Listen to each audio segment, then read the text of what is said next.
Hello everyone, welcome to How to Solver. Today in this video, I'm gonna show you how to always run a program as an administrator in your laptop. Before starting the video, please subscribe to How to Solver. So, let's go. For this, you have to select your application and click the right button of your mouse. Now go to Properties.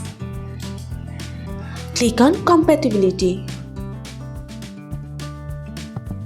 Here you can see Run this program as an administrator. You have to turn on this button.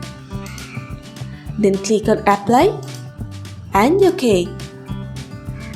So this is how you can always run a program as an administrator in your laptop. So guys, that's it. You can do this. I think this video is very helpful to you. If it was, then give a thumbs up and hit the subscribe button. And thanks for watching.